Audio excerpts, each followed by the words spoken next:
गए और धीरे धीरे मेहनत की, संघर्ष किया, लोगों का साथ मिलता गया आप जैसे। तो ऐसे ही देश में इमरजेंसी लगी है। संजय गांधी का वो कोट बड़ा फेमस है कि पत्रकारों को झुकने के कहो तो वो घुटने के बल चलने लगते। मोदी को जिताने में कांग्रेस पार्टी को 44 सीट पर देश ले आ दे रहा है। ऐसी पार्टी जो 44 साल क्या उससे 70 साल राज करने वाली पार्टी। 10 साल केजरीवाल की सरकार के हुए तो केजरीवाल का अस्पताल पूछना चाहिए, केजरीवाल का स्कूल दिखाना चाहिए, केजरीवाल का घर दिखाना चाहिए आलीशान जो 58 करोड़ रुपया, गाड़ी नहीं लूंगा जी, बंगला नहीं ले लूंगा जी। ये वही लोग कर रहे हैं जिनकी माँ, बहन, पत्नी, बेटी ट्विटर पर या सोशल मीडिया से दूर है, पदों पर बैठे हुए हैं। अगर उनके अंदर ही धूर्तता आ जाए और वो आपको गलत सही खबरें दे तो मीडिया क्या? करेंसी से कुर्सी और कुर्सी से करेंसी, यही खेल चल रहा है। अब विपक्ष को जो 100 सीटें मिल गई है उसको एकदम। नमस्कार, मैं हूं शिवम और आप देख रहे हैं द गोरखपुर टाइम्स। इस समय हमारे साथ राजीव रंजन सर हैं जो पत्रकारिता जगत के बहुत ही माहिर पत्रकार हैं और इनका एक बहुत ही बेहतरीन प्रोग्राम है माहौल क्या है। सर, आपका बहुत बहुत धन्यवाद समय देने के लिए। बहुत धन्यवाद आपका। हम ये जानना चाहते हैं सर, लिटरेरी फेस्ट का माहौल क्या है? अच्छा है गोरखपुर में। पहले तो जब मुझे बताया कि गोरखपुर में लिटरेरी फेस्टिवल तो मैंने कहा कि ये तो गोरखपुर तो अगर लिटरेरी फेस्टिवल कर रहा हो, मुझे ये जान के सुखद आश्चर्य हुआ कि 7वां इसका संस्करण है और बहुत सारे लोग आए थे और जितने लोग वहाँ सुनने के लिए आए वो संख्या भी अच्छी थी। और ये अच्छा प्रयास है, खासकर समाज में विचारों का आदान प्रदान जितना ज़्यादा हो वो समाज को बहुत मानसिक रूप से स्वस्थ, जागृत और जागरूक बनाता है। तो इस तरह के प्लेटफॉर्म पर देखिए फिल्म जगत के लोग आए थे, साहित्य, संगीत, पत्रकारिता, हर फील्ड के लोग आए थे, दूर दूर से आए थे, मुंबई, दिल्ली जैसी जगहों से और भी दूर से आए थे। तो विचारों का विनिमय व्यक्ति की सोच, शिक्षा और समझ को बहुत जागृत और क्या बोलते हैं उसको मजबूत करता है। तो इस तरह का ये अच्छा आयोजन था। आयोजन करताओं को भी मेरी तरफ से बहुत धन्यवाद कि उन्होंने मुझे बुलाया और बहुत बधाई कि ये सक्सेसफुल रहा। बहुत सफल कार्यक्रम रहा और आपका सेशन बहुत शानदार रहा सर। जब हम लोग आपको देखते थे पहले टीवी पे तो हमारे मन में एक उत्सुकता होती थी कि किसी भी एंकर के लिए कि ये है कौन, इनका परिचय हम लोग बहुत नहीं कर पाते थे, कहीं पब्लिक डोमेन में नहीं था। तो थोड़ा सा सर हमारे दर्शकों को आप अपना परिचय बताएं, आपकी जर्नी की शुरुआत बताएं। अरे जैसे आप हो वैसे मैं हूँ। मैं आपसे कुछ उम्र में बड़ा हूँ, 25-30 साल। हो सकता है आपके पिता की उम्र का मैं हूँ। तो बस जैसे आप हैं वैसे बेहद साधारण मैं भी हूँ। और समय काल परिस्थितियाँ देखो, आदमी अपनी तरफ से एफर्ट डालता है, मेहनत करता है और बहुत सारी चीज़ें जो उसको मिलती हैं वो उसका प्रारब्ध होता है, वो ऊपर वाले का आशीर्वाद होता है, अपने दोस्तों, मित्रों, परिवार का जो है वो लगाव होता है, उनकी बेस्ट विशेस होती हैं आपके लिए जो आप आगे बढ़ते जाते हैं। और आज देखो आदमी क्या है, जब किसी भी पायदान पे जब बढ़ जाता है, मान लीजिए माहौल क्या है, कार्यक्रम एक चर्चित कार्यक्रम है, मेरा ही कार्यक्रम है लेकिन तब भी वो चर्चित है, वो सक्सेसफुल प्रोग्राम्स में से जाना जाता है। तो आज लोग ये जानने को उत्सुक रहते हैं कि मेरी यात्रा पीछे क्या थी। लेकिन मेरे 20-25-30 साल के संघर्षों में के बाद जो अभी इसका थोड़ा बहुत नाम हुआ है, तो वो संघर्ष तो बहुत सारे लोग कर रहे हैं, वैसा ही कर रहे हैं। कुछ की तकदीर में कुछ हमसे बहुत काबिल लोग अभी संघर्ष ही कर रहे हैं, कुछ हमसे भी नीचे के लोग हमसे बहुत आगे चले गए। तो ये सबका अपना अपना प्रारब्ध है। और जहाँ तक मेरी बात है तो हम आपकी ही तरह, ये गोरखपुर बड़ा शहर है, उससे छोटे शहर आजमगढ़ में मैं पैदा हुआ, वहीं से पढ़ाई लिखाई की, इलाहाबाद यूनिवर्सिटी गया और वहाँ से फिर जर्नलिज्म में। जब कुछ नहीं बन पाया, सिविल सर्विसेज का एग्ज़ाम दे के, तमाम सरकारी सेवाओं का जब मेरा कहीं नहीं हुआ तो एक फेल्योर आदमी, लेकिन मैं ये कह सकता हूँ ईमानदारी से कि मेरा झुकाव, मेरा पैशन, मेरी रुचि लिखने पढ़ने में थी, पत्रकारिता की तरफ शुरू से थी। मैं अपने अध्ययन के समय IMC जैसे इंस्टीट्यूट में भी एडमिशन पाने में कामयाब हुआ, मैंने कोर्स नहीं किया। लेकिन जब मुझे कोई विकल्प नहीं दिखाई दिया तो मेरा जो पैशन था, मैंने सोचा इसी फील्ड में चला जाए, कुछ वहीं से जाके, मेरा तो कोई जानने वाला इलाहाबाद गोरखपुर के आदमी का या बनारस आजमगढ़ के आदमी का उन दिनों, आजकल तो है, उन दिनों मीडिया में कोई जान पहचान तो थी नहीं, कोई भी नहीं जानता था। गए और धीरे धीरे मेहनत की, संघर्ष किया, लोगों का साथ मिलता गया आप जैसे, तो ऐसे ही सिलसिला निकल गया। तो सर अभी आपने कहा कि 25-30 साल पहले आपने ये शुरुआत करी थी जर्नी की। उस समय आप भी हमारे जैसे ही परिवार से हैं, ये परिवेश हमारा है, तो उस समय पत्रकारिता जगत में बहुत कम लोग हुआ करते थे अपनी तरफ से, और आज भी ये मेंटालिटी समाज में है कि सरकारी नौकरी की तैयारी करो, ये मतलब यही नौकरी करने की मेंटालिटी है। तो कितना कठिन रहा वो उस समय घर वालों को मना पाना कि पत्रकारिता करना है? नहीं, हम तो वहां से शुरू किए जब घर वालों ने या हमारे समाज ने या हमारे कुछ दोस्तों को छोड़ दें, मैं बहुत बेबाकी से ये बात कह रहा हूँ, हमारे कुछ दोस्तों को छोड़ दें तो हमसे उम्मीद सबने छोड़ ही रखी थी कि अब क्या होगा, 27-28 साल की उम्र में बेरोजगार, और जितनी कमिटमेंट पढ़ाई के लिए थी वो भी नहीं थी। पढ़ाई छोड़ के सब काम हम लोग करते थे। तो छात्र संघ चुनाव लड़ा रहे हैं, एमएलए का चुनाव लड़ा रहे हैं, वहाँ भाषण दे रहे हैं, वहाँ कमेंट्री कर रहे हैं, तो यही जीवन था वहाँ। तो लोगों का नहीं था, लेकिन ये था हमें अपने पे भरोसा था कि हम कुछ कर ले जाएंगे। और जहाँ तक मुश्किल बात है, देखो मुश्किल पहले भी थी, मुश्किल आज भी है, मुश्किल आगे भी रहेगी। जिसको मुश्किल दिखाई देती है उसके लिए मुश्किल ही है, जिसको रास्ता दिखाई देता है उसके लिए रास्ता ही है। तो मुश्किल तो हमेशा से था, लेकिन रास्ता भी निकलता है। कोई डेड एंड नहीं है जिंदगी में, सफर पर निकलोगे तो रास्ता बनता जाए। बस मंजिल नापने का हुनर होना चाहिए और जज्बा होना चाहिए, तो रास्ता तो निकलेगा। पिछले 1.5 दशक से सर, थोड़ा सा मीडिया क्षेत्र पे अब हम आते हैं, 1.5 दशक से यूं कहें कि जब से भारतीय जनता पार्टी की सरकार आई है, मीडिया 2 धड़ों में बटी हुई दिखती है। अभी कुछ दिन पहले विपक्ष ने एक पूरा लिस्ट जारी किया था जिसमें गोदी मीडिया का पूरा नाम आया था। इस पर आपके क्या विचार हैं स्वतंत्र रूप से सर? देखिए, ये बात मैं कई जगह बोला है मैंने, और कई बार मैं सोचता भी हूँ। इस पर आप भी सोचिएगा, आपका कार्यक्रम देखने वाले लोग। ये परिस्थितियां क्या ऐसी निर्माण अभी हुई हैं? क्या देश में जब से आज़ादी हुई तब से मीडिया के ऊपर पहरा, या मीडिया देश में इमरजेंसी लगी है? संजय गांधी का वो कोट बड़ा फेमस है कि पत्रकारों को झुकने के कहो तो वो घुटने के बल चलने लगते हैं। तो ऐसे भी वो दौर आया था। इमरजेंसी का वो दौर भी आया था जब खुशवंत सिंह जैसे पत्रकारों ने इमरजेंसी का समर्थन किया था। लोकतांत्रिक अधिकारों में कटौती हो गई, पत्रकार खड़ा होकर कह रहा है कि देश को इमरजेंसी की जरूरत थी। और खुशवंत सिंह बहुत ही प्रतिष्ठित, लब्ध प्रतिष्ठित पत्रकार और लेखक हैं। और वहीं पर कुलदीप नैयर और दूसरे पत्रकार भी थे जो इमरजेंसी के खिलाफ जेल भी गए। तो ऐसा तो हमेशा से होता आया है। अब सवाल ये उठता कि अभी ये गोदी मीडिया और दलाल मीडिया और ये जो नए शब्द निकले हुए हैं वो अभी निकले हैं, वो क्यों निकले, ये सोचने की बात है। क्या प्रधानमंत्री मोदी के पहले दिन सरकार में आते ही मीडिया पर अंकुश चालू हो गया? क्या 10 साल में पूरे सब अंकुश में ही चल रहा है मामला, या मीडिया ही उनके गुणगान में लग गया? सवाल उसको जिससे पूछना चाहिए था उससे छोड़ के, सत्ता पक्ष से सवाल पूछना छोड़ के वो विपक्ष से पूछता है।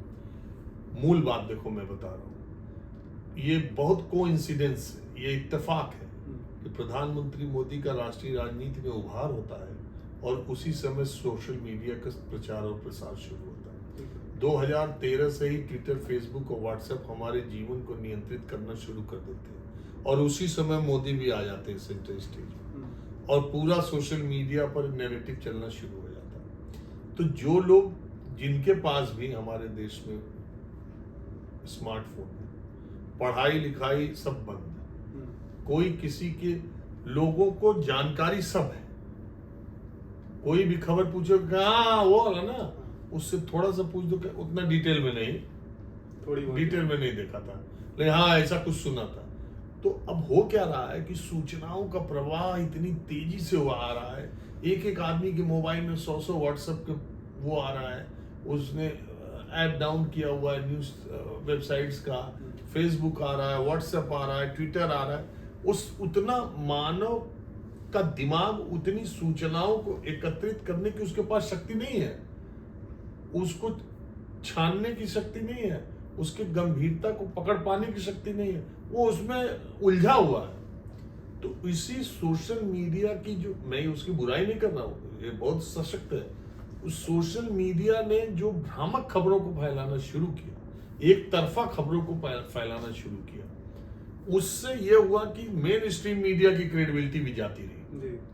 और मेन स्ट्रीम मीडिया ने जो एक ट्रेंड ये पकड़ा कि सत्ता से सवाल न पूछ के विपक्ष से सवाल पूछो, इसने और उस क्रेडिबिलिटी को कम करने का काम। भाई एक बात बताओ, मोदी को जिताने में कांग्रेस पार्टी को 44 सीट पर देश ले आ दे रहा है। ऐसी पार्टी जो 44 साल क्या, उससे 70 साल राज करने वाली पार्टी, उसको लोकसभा में विपक्ष के नेता पद की हैसियत नहीं मिलती है। जनता ने उसको वहां पहुंचाया ना। अब फिर भी तुम कांग्रेस से सवाल पूछोगे, सवाल तो उससे पूछा जाएगा कि 20-25 साल के बाद, 1980 के बाद, 84 हटा दो, इंदिरा जी की ऐसे सहानुभूति लहर को हटा दिया जाए, तो 1980 के बाद 34 सालों के बाद 2014 में किसी नेता या उसकी पार्टी को क्लियर मेजॉरिटी मिली। इतना अगर देश ने किसी पर भरोसा किया तो सवाल उससे पूछा जाएगा कि सवाल 44 सीट वाले से पूछा जाएगा। लेकिन अफसोस, अखिलेश यादव चुनाव हार गए तो उनसे क्या सवाल पूछना भाई। अब अखिलेश यादव सत्ता में हो तो उनसे सवाल पूछो। आज दिल्ली में चुनाव हो रहा है तो हमको बीजेपी में दिल्ली से चुनाव पूछना चाहिए कि केजरीवाल से पूछना चाहिए? 10 साल केजरीवाल की सरकार के हुए तो केजरीवाल का अस्पताल पूछना चाहिए, केजरीवाल का स्कूल दिखाना चाहिए, केजरीवाल का घर दिखाना चाहिए आलीशान, जो 58 करोड़ रुपया, गाड़ी नहीं लूंगा जी, बंगला नहीं ले लूंगा जी, जो केजरीवाल ने कहा था वो सब का 10 साल बाद पोस्टमार्टम करने का टाइम।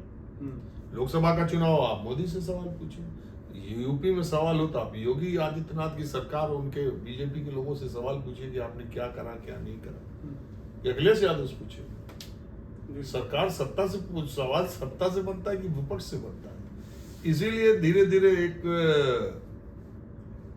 देश में स्थिति ऐसी आ गई कि मेन स्ट्रीम न्यूज चैनल्स जो है वो प्रो गवर्नमेंट कहलाने लगे और सोशल मीडिया एंटी गवर्नमेंट। अगर आप एंटी गवर्नमेंट है, अगर आप बीजेपी के खिलाफ है, अगर आपको प्रधानमंत्री मोदी योगी का चेहरा पसंद नहीं है, तो आप दिन भर यूट्यूब पे लगे हुए खोज रहे हैं कि कौन इनको ज्यादा क्रिटिसाइज कर रहे हैं।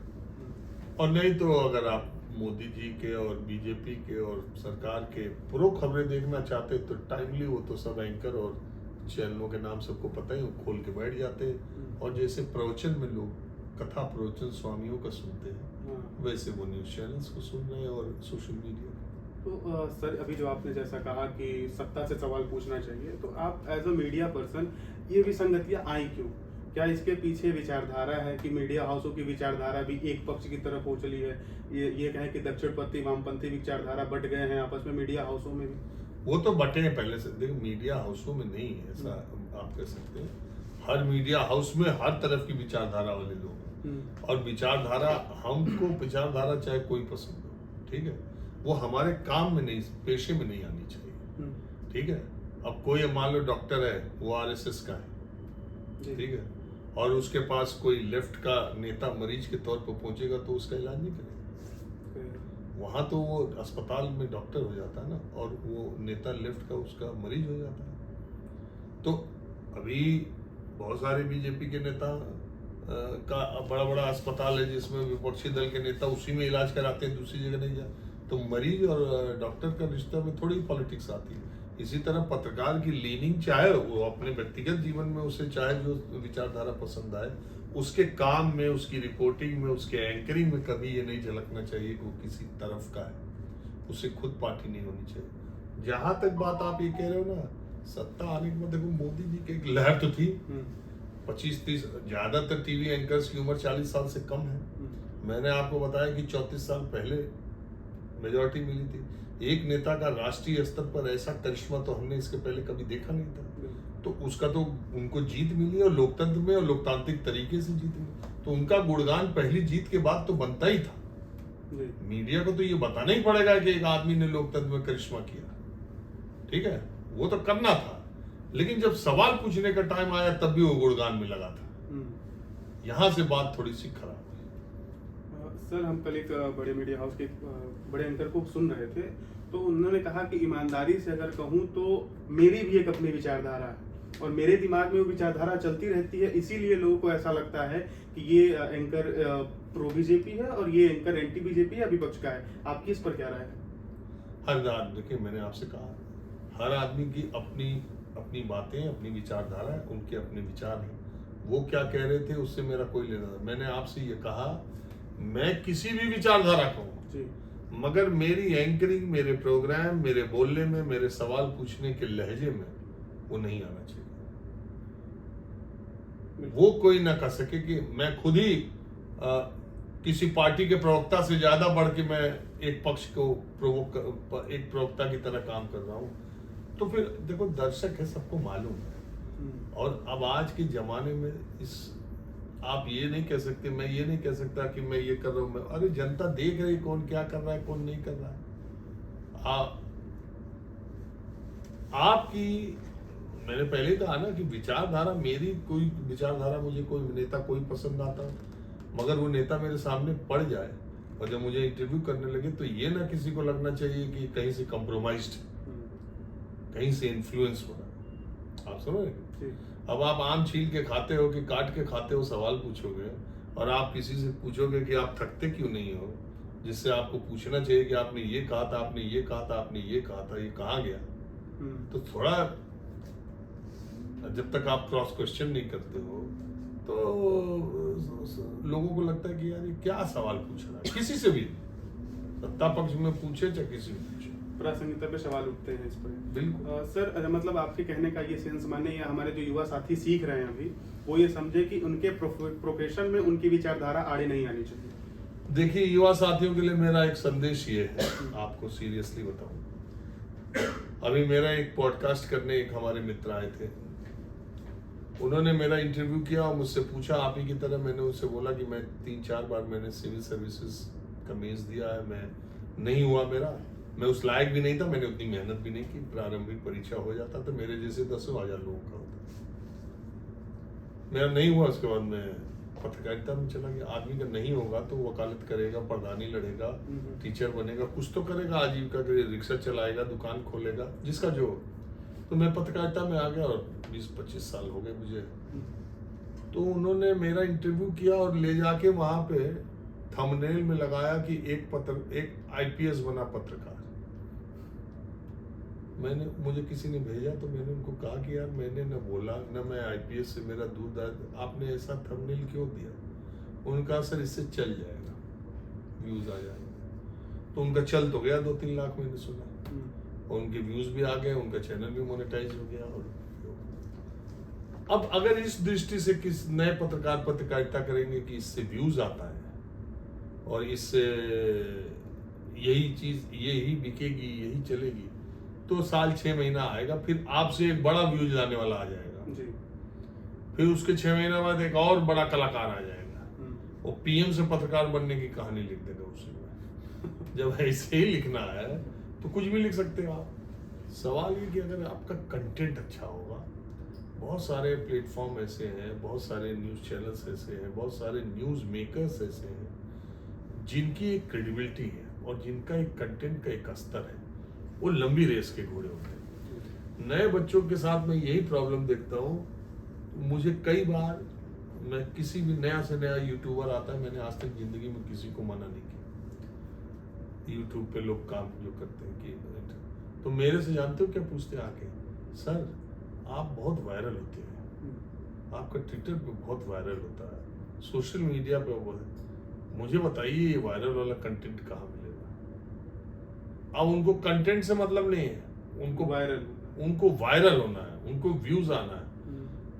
मैंने आज तक जिंदगी में ये सोचा ही नहीं कि ये वायरल होगा, ये होगा, ये वो होगा। अभी कल ही का मेरा एक ट्विटर में अभी खोला, 5-6 घंटे के बाद मैं 1-2 बार 3 बार देखता हूँ दिन भर में।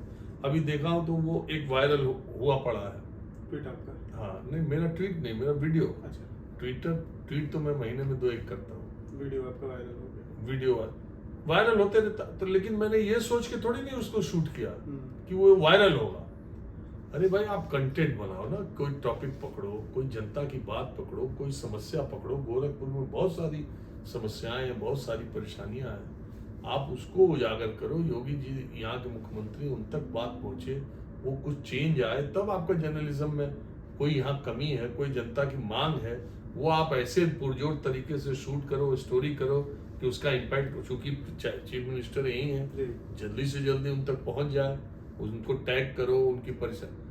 बहुत तरीके हैं, अब तो पहले का जमाना है नहीं। आप गोरखपुर का नाम लोगे, कोई जेन्युइन जनता की समस्या उठाओगे, चीफ मिनिस्टर को टैग करोगे, सीएमओ को टैग करोगे, मंत्री एमएलए को करोगे, एमपी को करोगे, तो एक्शन होगा ही होगा। लेकिन आपका कंटेंट वैसा होना चाहिए। आप पता चले कि आप खाली वायरल खोज रहे, ये नए बच्चे खाली वायरल खोज रहे। देखो, 2 दाढ़ी वाले को पकड़ लेते हैं, 2 टीका वाले को, नहीं मिलता है तो पहनवा देते हैं और लगवा देते हैं। अब किसी चीज पर बहस शुरू हो गई, संभल पर, तो मंदिर पर, तो मस्जिद पर, सोचते हैं कि इसी में टक। हमारा अगला सवाल यही था कि आजकल हम देखते हैं कि बहुत सारे लोग फेसबुक पे माइक और कैमरा लेकर चालू हो जाते हैं, कोई एथिक्स नहीं होती उनके अंदर, वो सोचते भी नहीं है कि हम ये जो कंटेंट दे रहे हैं वो लोगों के ऊपर क्या असर डालेगा। तो आपने वो सवाल पूरा कर दिया। आज उन युवाओं को क्या कहेंगे, जैसे हम देखते हैं कि बहुत अश्लील कंटेंट भी फेसबुक पे चलाया जाता है, यूट्यूब पे चलाया जाता है, उस पर कोई रोकथाम के लिए आपकी क्या विचार है उस पर? देखो भाई, मैं ये मानता हूँ, किसी के लिए मैं कोई कंटेंट बना रहा हूँ, मैं अपनी माँ को, अपनी बहन को, अपनी बेटी को, अपनी पत्नी को, अगर वो मैं ये ना बता सका कि माँ मैंने, या मेरी बेटी देखो ये मेरा कंटेंट है, आज मैं एज ए पत्रकार मेरी ये स्टोरी है, या मैंने फेसबुक पर आज ये लिखा है, आज मैंने ट्विटर पे ये लिखा है, ये वही लोग कर रहे हैं जिनकी माँ, बहन, पत्नी, बेटी ट्विटर पर या सोशल मीडिया से दूर है। जी। नहीं तो मेरी तो बेटी भी ट्विटर पे है, मेरी पत्नी भी ट्विटर पे है, मेरी माँ फेसबुक पे है और ट्विटर पे भी उनको इधर उधर पता ही चल जाता है, या मेरा जहां भी कंटेंट होता है वो देख ही लेते हैं। मेरी बहन भी ट्विटर फेसबुक पर है। तो मैं अगर कुछ, और सबने मुझे फॉलो किया है, मैं कुछ लिखता हूँ, मैं कोई वीडियो डालता हूँ, तो मेरी बेटी भी देखती है। मेरी बेटी, ऐसी भी बेटी है मेरी जो काफी बड़ी हो गई है, मतलब मैंने उसे हमेशा, तो वो सब मेरे को फॉलो करते हैं। अच्छा, ट्विटर पे आप हैं तो आपको कोई फॉलो कर सकता है, फेसबुक पे फॉलो करते हैं सब, तो मेरे तो फैमिली मेंबर्स भी उसको फॉलो करते हैं, तो मेरे वीडियो और मेरा लिखा हुआ उन तक पहुंचता है, मेरे लिखे हुए शब्द पहुंचते हैं। आदमी के शब्द ही उसकी पहचान है। अगर आप मुझे नहीं जानते हो, मेरे फ्रेंड सर्किल में नहीं हो, मान लो मैं पब्लिक फिगर हूँ, टीवी पे आता हूँ तो आप जानते हो, हटा दो मुझे, आप इनको रख लो, उनको रख लो, इनको रख लो, इनको तो मैं देश नहीं जानता, लोग नहीं जानते, ज्यादा 10, 20, 50 लोग, 100 लोग, 500 लोग जानेंगे। आप पढ़ाई करते हो, 1000 लोग जानेंगे, दोस्त मित्र रिश्तेदार यूनिवर्सिटी सब मिला दो। लेकिन अगर आप ट्विटर पर कुछ लिख रहे हो और अगर आप वो वायरल होता है या आपको, उससे तो आपकी पहचान है। कई लोग ऐसे हैं जिनको 1 लाख 2 लाख उनके फॉलोअर हैं, और ये तो वो जो लिखते हैं वही उनका आईडी कार्ड है, उसी से पहचान होती है कि इस आदमी की सोच, शिक्षा और संस्कार कैसा है। तो अगर कोई व्यक्ति सार्वजनिक प्लेटफॉर्म पर अश्लील बातें लिखता है, गालियां लिखता है, अश्लील कंटेंट डालता है, इसका मतलब कि वो अपने घर का अकेला आदमी है जो सोशल मीडिया पर एक्टिव है, बाकी उसके सारे लोगों के पास ना स्मार्टफोन है और ना एक्सेस है, ये मैं गारंटी कर सकता हूँ। सर, अगला सवाल हमारा मीडिया ट्रायल से है।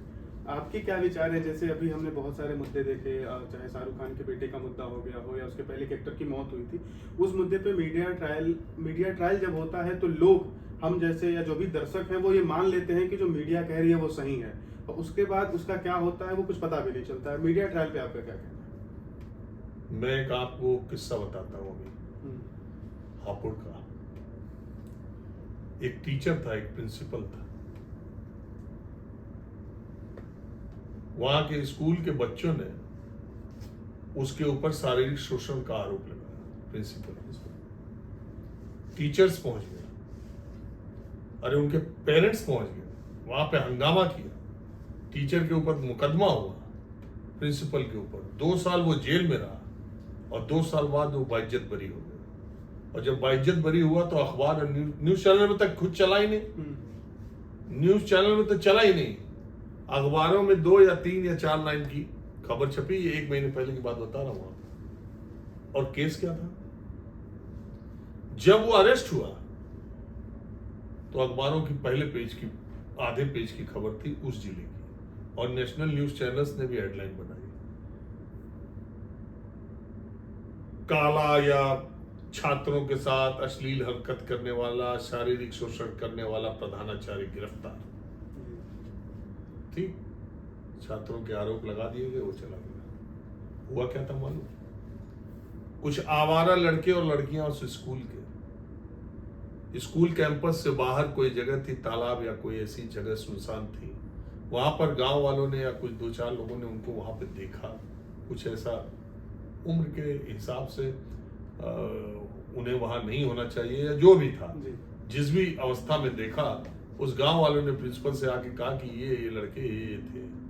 प्रिंसिपल ने बुलाते ही उनको कहा सुधर जाने को, स्कूल से सस्पेंड करने को, और नहीं तो माँ बाप को बताने को। उसने वार्निंग देके छोड़ दिया। वार्निंग देके छोड़ दिया तो उन सारे बच्चों ने प्लानिंग करके अपने अपने घर में ये बताया कि प्रिंसिपल हमारे साथ ऐसा ऐसा फालतू काम कर, और प्रिंसिपल चले गए भीतर। तो यही अब उस प्रिंसिपल पर क्या बीती होगी बताइए। शाहरुख खान का वो बेटा, अच्छा उसमें मीडिया की गलती क्या है, जब एक अधिकारी खुद ही उसमें इन्वॉल्व है, वो तो अधिकारी था ना उसमें, वो खुद ही इन्वॉल्व है। अब हम ये बताइए कि जब जिनके ऊपर लॉ एंड ऑर्डर के इन्फोर्समेंट की और जो लोग पदों पर बैठे हुए हैं, अगर उनके अंदर ही धूर्तता आ जाए और वो आपको गलत सही खबरें दे, तो मीडिया क्या करे। मीडिया का ट्रायल देखिए, एक ये सब बहस बहुत लंबी हो जाएगी। सुशांत सिंह राजपूत ने आत्महत्या की या जो भी उनका मामला आया, उसमें जिस लड़की रिया के साथ मीडिया ने जो व्यवहार किया, तो सारी मीडिया को उस लड़की से माफी मांगनी चाहिए। लेकिन सब चल रहा है, कोई कोई नहीं माफी मांगी। मेरे हिसाब से उससे सबको माफी मांगनी चाहिए। अगर आपसे गलती हो गई, कोई जरूरत नहीं, उस समय इमोशंस में आपने या तथ्यों सबूतों के आधार पे आपने जो था सामने आपने रिपोर्ट किया, लेकिन तो चैनलों ने तो काली नागिन, सांप, क्या क्या उसको बता दिया। जब मामला सामने आता तो कम से कम उसी ठसक के साथ आपको कैमरे पे आके कहना तो चाहिए कि हमसे गलती हो गई, हम रिया से हाथ जोड़ के माफी मांगते। क्यों ये माफी मांगते? वो कोरोना फैला था वहां से, मुसलमानों का जो वो था मरकज से कोरोना फैला दिया, फर्स्ट वेव पूरे देश में। बोलिए, मौलाना साहब के हाँ, लगा मरकज से ही पूरे देश में वो कहाँ मस्जिद से खोजाने लगे, वहां से निकाल गिरफ्तार हो रहे हैं। ये भी गए थे मरकज, एक विश्वविद्यालय के प्रोफेसर को भी ये भी गए थे मरकज। जैसे मरकज गए थे ये लोग कोरोना का वायरस लेने, उसको जगह जगह फैलाने के लिए, और सेकेंड वेव में जब लोग मरने लगे फिर पतंगे की तरह, तब कहाँ गया था मरकज? तब कहाँ गए? क्या किसी ने मांग? अदालत ने जब उन सारे लोगों को बाइज्जत बरी किया, मरकज वालों को, तो किसने न्यूज निकाला? तो ये अब ट्रेंड चला हुआ है। टीआरपी के लिए कह सकते हैं, पता नहीं टीआरपी इससे आती है कि नहीं, मुझे तो पता नहीं, लेकिन वो शूट करता होगा तभी करते हैं ऐसा। सर एक और बड़ा सवाल ये है कि जो हमारा नेशनल मीडिया है या सोशल मीडिया पे भी हम देखते हैं कि जैसा कि आपने कहा कि गोरखपुर में बहुत संभावना है, बहुत ऐसे मुद्दे हैं जो आप उठा सकते हैं, लेकिन हम देखते हैं कि अक्सर सीमा हैदर जैसे मामले या जो दीक्षित लड़की थी, बड़ा पाव गर्ल जैसे लड़के, यही लोग बहुत दिन तक मीडिया में चले। इसके पीछे क्या कारण है सर? क्या इससे भी टीआरपी है या फिर व्यूवरशिप बढ़ता है? इसके लिए ऐसे मुद्दे चलाने चाहिए? देखो, मैं मानता हूँ इस देश का जो न्यूज का दर्शक है वो अभी किशोरा अवस्था से ऊपर नहीं आ पाया, वो बहुत मैच्योर नहीं है। क्योंकि न्यूज में जब भी आप मैच्योरिटी की बात या गंभीरता की बात करते हैं तो न्यूज चैनल वाला उतना लोड लेना नहीं चाहता, वो न्यूज को इंटरटेनमेंट के तौर पर देखता है। अभी हमारा दर्शक न्यूज का बहुत मैच्योर नहीं हुआ, ये भी एक बड़ी दिक्कत है। उसको न्यूज इंटरटेनमेंट चाहिए, हाँ, उसको एजुकेशन नहीं चाहिए, उसको नॉलेज नहीं चाहिए। वो घर में आता है तो वो टीवी खोलता है तो उसे थोड़ा इंटरटेन होना मांगता है। मुझे ऐसा लगता है। तो अब इंटरटेनमेंट तो तुमको सीमा हैदर में ही मिलेगा। बात ये है ना कि इसके लिए जनता ही जिम्मेदार है, ठीक है? दर्शक ही जिम्मेदार है। आप अभी किसी भी दर्शक से पूछिए कि इस बार के बजट में या अभी अभी जो वक्फ बोर्ड का बिल आ रहा है या अभी जो महिलाओं के रिजर्वेशन की बात है या अभी one nation one election bill आया है, इस पर विरोध हुआ, ये क्या है? और अभी आप उससे पूछिए सीमा हैदर क्या है, देखिए तुम्हें बताइए। तो तुरंत पाकिस्तान की जासूस ना है यार, लेकिन कुछ समझ में ना हो तो 3-3 लेके भागे। पूरा डिटेलिंग है उसके पास, लेकिन जो चीज उसे जाननी चाहिए उसमें उसका कोई इंटरेस्ट नहीं, क्योंकि न्यूज को इंटरटेनमेंट के तौर पर लोग देख रहे हैं। इसलिए न्यूज वाले भी इंटरटेनमेंट का पार्ट, वो इंटरटेनमेंट ही है ज्यादातर। क्या है, इंटरटेनमेंट चैनल बन के रह जाता है, कई ऐसे समाचार हैं। सर एक सवाल हमारे राजनीति से हम आपसे लेंगे। अभी जो लोकसभा में पिछले दिनों हुआ, इसके पहले बहुत कम ही ऐसा देखा गया कि धक्का मुक्की तक की नौबत आ गई है। तो ये ऐसी खटास सत्ता पक्ष और विपक्ष में क्यों पनप हुई? देखो, हमारे देश की पॉलिटिक्स जो है वो पावर की तरफ जा रही है। पावर हंग्री पॉलिटिशियंस, आइडियोलॉजी के आधार पर राजनीति करना या जनता के मुद्दों के आधार पर राजनीति करना, ये सब किसी भी पार्टी में वो चीज दिखाई नहीं दे रही। अब केवल पावर, सत्ता कैसे मिले और सत्ता कैसे बनी रहे। मैं हमेशा कहता हूँ अन्ना हजारे से कि किसी बात से आदमी सहमत हो चाहे ना हो, लेकिन एक लाइन उनकी हमको एकदम सही लगती है कि करेंसी से कुर्सी और कुर्सी से करेंसी, यही खेल चल रहा है। अब विपक्ष को जो 100 सीटें मिल गई है, उसको एकदम दिखाई दे रहा है कि बस अगला चुनाव हुआ नहीं कि हमको सत्ता मिली नहीं। वो उस तरह से एग्रेशन दिखा रहा है। सत्ता पक्ष को इस बात का एहसास ही नहीं था कि 400 पार से 240 पर टक जाए, तो वो इसलिए एग्रेशन दिखा रहा है कि कहीं कमजोर दिखे तो ये 100 वाले 200 ना हो जाए अगली बार। आप समझ रहे? तो इसलिए मुझे लग रहा है ये टकराहट है। और दूसरी बात है ना, वो विचारशील नेताओं की। भाई इसी बीजेपी में अटल जी, मतलब अगर आज की तारीख में या आज के 5 साल बाद देश में हालात ऐसे ही रहे सियासी, तो आज के 5-10 साल बाद अगर हम अपने बच्चों से ये कहेंगे कि इस देश में 1 वोट से अटल जी की सरकार गिर गई थी, 1 वोट से, तो वो मानेगा ही नहीं कि ये इस धरती की ये बात है, उस कल्पना लोग की बात। क्योंकि वो तो देख रहा है कि सरकार बनाने के लिए सरकार गिराई जा रही, सरकार बनाने के लिए 30-30, 25-25 साल की पार्टियां लोग छोड़ दे रहे हैं।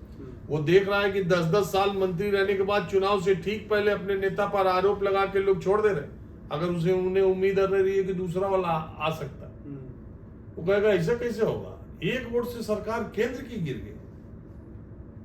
तो वो 1 वोट से सरकार केंद्र की तो गिरी, अटल जी की सरकार बची नहीं, लेकिन अटल जी ने 1000 साल का रिकॉर्ड बना दिया। कम से कम एक प्रधानमंत्री इस देश में ऐसा तो हुआ है जिसकी सरकार 1 वोट से गिरी। सरकार बनाने वाले और विश्वास मत जीतने वाले बहुत प्रधानमंत्री आए, अभी बहुत आएंगे, मगर 1 वोट से सरकार गंवाने वाला अटल बिहारी वाजपेयी की को याद रखा जाएगा। और उन्हीं की पार्टी अब क्या कर रही है देख लीजिए। आदर्श पूरी तरह से समाप्त हो केवल कुर्सी से सत्ता का मोह। सर एक सवाल आपके कार्यक्रम से, माहौल क्या है? एक बड़ा व्यूअरशिप लेकर ये कार्यक्रम आता है, इसका आइडिया कहाँ से आया था, कब आया था, ये आपके विचार थे? ये तो मैंने अभी बताया, आपके उसमें आप नहीं रहे होंगे। बिल्कुल मेरा विचार था ये। मैंने यही सोशल मीडिया के बढ़ते प्रचार प्रसार से मुझे लगा कि हर आदमी सोशल मीडिया पर हर विषय पर अपनी राय रख रहा है, जिसको ABCD नहीं मालूम, जिसको एजुकेशन एक्सटर्नल अफेयर्स मिनिस्ट्री का नहीं मालूम, जिसे इकोनॉमी का नहीं मालूम, GDP का फुल फॉर्म नहीं मालूम, वो देश की अर्थव्यवस्था पर फेसबुक और व्हाट्सएप पर लिखे जा रहा है, तो क्यों ना ये ऐसे ही लिखने वाले लोगों का भाव माइक पर ले आया जाए और देश की आम जनता से इन मुद्दों पर बात की जाए, पता चले कि लोग हर मुद्दे पर क्या सोच समझ रहे हैं, और उसमें नेता शामिल ना हो, जनता हो, और बिल्कुल ऐसी जनता नहीं जिसको हम बुला रहे हो। आप मार्केट में जाओ, चाय की दुकान पर, पान की दुकान पर, चाट की दुकान पर, खेत खलिहान, गन्ना मिल, यहाँ वहाँ, आप जहाँ भी लोग मिलते जा रहे हैं, आप ऐसे चलते फिरते विदाउट एडिटिंग उनसे बात करते चलो, तो एक रॉ ओपिनियन लोगों का सामने आएगा। इसी प्रयोग से शुरू किया था, लोगों को पसंद आया, चल रहा है। बड़ा यूनिक आइडिया था। एक सर सवाल ये कि फेक खबरों को कैसे रोकें, उसका क्या इस पर आपकी कुछ विचार हैं कि फेक खबरें बहुत तेज वायरल होती हैं, उसको रोकने के लिए क्या किया जा सकता है? भाई इसके लिए तो सरकार को गाइडलाइन जल्दी से जल्दी बनानी चाहिए, सुप्रीम कोर्ट को बनानी चाहिए। और दूसरे, आप सोशल मीडिया पर हो तो ऐसा नहीं है ना कि अनलिमिटेड आप प्लेटफॉर्म को फॉलो करोगे, unlimited number of YouTube channels को आप फॉलो करोगे। आपको भी पता होना चाहिए कि कौन आदमी क्रेडिबल है, कौन आदमी की क्रेडिबिलिटी है, किसकी ऑथेंटिसिटी है। अब जैसे आप रेहान फजल साहब आए थे, तो उनका एक कार्यक्रम है, तो उसकी एक क्रेडिबिलिटी है, उसकी एक साख है, वो जो बोलेंगे वो गलत नहीं होगा। इसी तरह आपको तय करना पड़ेगा कि ये चीज़ें हमको इस प्लेटफॉर्म की चीज़ों को देखना है। अब ऐसे मैंने आपको बताया ना, सूचना का प्रवाह इतनी तेजी से है कि उसमें आपको अच्छा फिल्टर करने की जगह ही नहीं। तो आप लिमिटेड चीज़ों को, आप न्यूज़ के चैनल्स को, वेबसाइट्स को सब्सक्राइब करें, उतने ही को करें जितना आपके लिए उपभोग के लिए आवश्यक है। जैसे आप बुफे लगा हुआ खाना खाने गए हैं बाजार में, अब मार्केट में, तो जरूरी नहीं कि थोड़ा सब खाएं। आपको जो खाना है, जो आपकी पसंद का है, आप प्लेट में उतना ही ले जितना खा सकते हैं। बस यही आप मीडिया और ये जो कंजम्पशन ऑफ न्यूज़ है, इसके लिए भी आदमी को फिल्टर लगाना पड़ेगा, क्राइटेरिया रखना पड़ेगा। नहीं तो पता नहीं अवार्ड सवार्ड क्या आ रहा है, हाजमा खराब जैसे करता है वैसे ही ये न्यूज़ भी आपका दिमाग खराब कर रहा है। बहुत धन्यवाद सर बात करने के लिए।